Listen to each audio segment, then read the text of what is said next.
Well, things stand in a great position right now. I had an operation. Um, I can't really remember. It's a couple weeks after the season, after the Super Bowl, and I feel great. Dr. Andrews did the surgery in Pensacola. It was a pretty extensive cleanup, but I feel great right now. I've been rehabbing here in Alabama, of course, with all this going on. So I feel great right now. And what was the second part of your question? It was just, where things stand, and what kind of conclusions do you make? I think you addressed it. It seems like you're pretty confident going forward that that's going to be a big help for your 2020 season. Yeah, I mean that's part of the game. Most of the game is a lot of players can play. They're very talented. I think the biggest hurdle to get over in the league is health, and I mean the conclusion to it. I mean we were spot on with the injury as far as diagnosing it in training camp. I had a severe case of tendonitis. Although it's not an ACL tear. With my position, that's a blown tire, and you see a little bit of that. I don't know the background of Ty Gurley, but or his injury, blown tires. So I'm confident moving forward, man. I feel great right now. I'm able to actually explode off of this knee. Um, man, I can't. Thinking back on it, I can't believe I played a whole season on it. And we knew at the end of the day what we had to do had to be surgical, but I didn't want to miss the season. We had too much going on. Uh, and, I didn't want to miss that. So it's in a bag now, though. I'm confident in that. Hey, D, this is Eric Bransford, the San Francisco Chronicle. What is your timeline for recovery, assuming you haven't already aren't already 100%? Well, there's no real timeline. Anytime you're dealing with a chronic issue, you're always on the clock. So, like I said, if I'm able to play, I'm gonna play.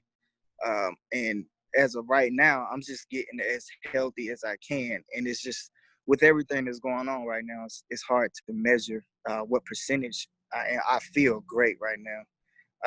I know exactly what I felt like last year, and doing the things that I'm doing now is, it's like night and day. So we'll just play it by ear. Like once everything gets back going, we haven't really had an off season. No one's really been in competition, so it's just hard to measure exactly where you at. So we're gonna take it one day at a time and just keep getting this thing as strong as I can possibly get it, so we can sack some quarterbacks. Indeed, it's Josh Dubow from Associated Press. We talked that there may or may not be fans at games this year. I was just curious, as a pass rusher, how much of an advantage is it playing at home when you have the loud crowd? And would it be unfair if some teams were able to have fans and some teams weren't?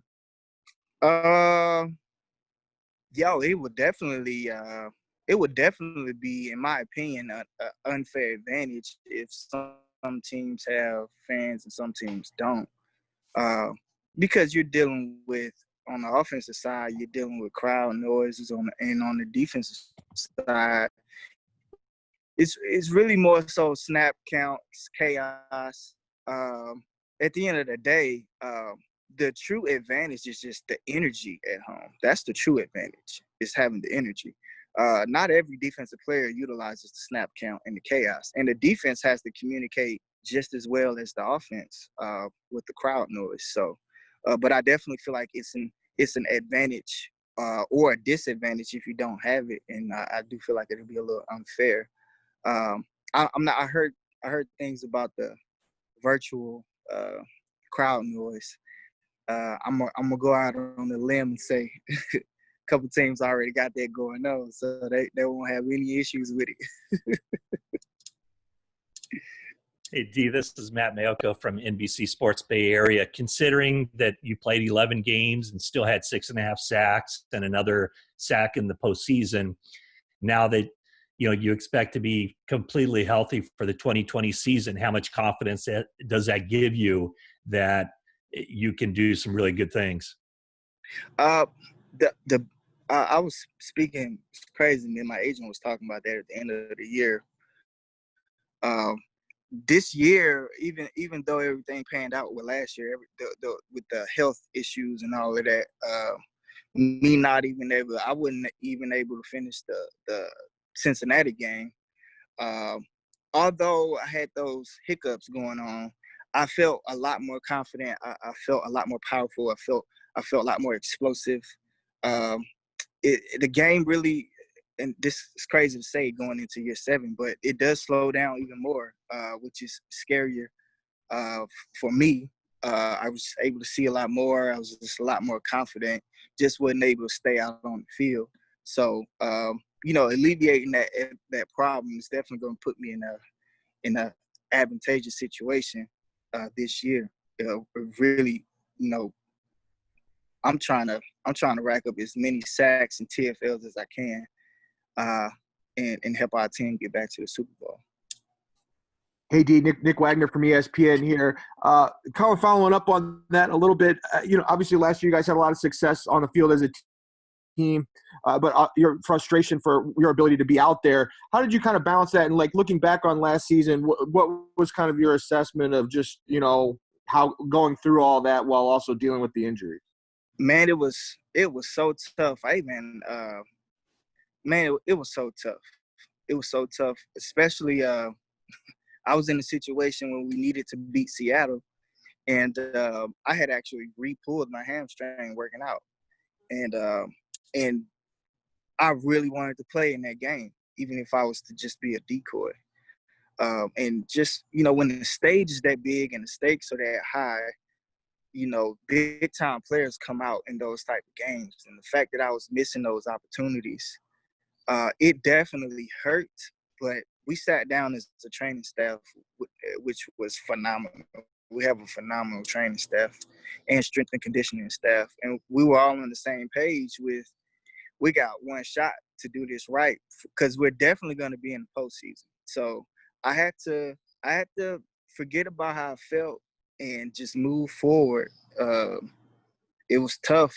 But that's just what we had to do. So I could be available for the Vikings and the Super Bowl and all that. So, it was, and I still would only get to a certain percentage, even with that time. We were pressed with time. It takes a legit 2 months to heal from a actual hamstring injury at the position that I injured my hamstring. So it was just tough, man. It was just tough, but I had to bite the bullet and do what I could, and it worked out for the most part.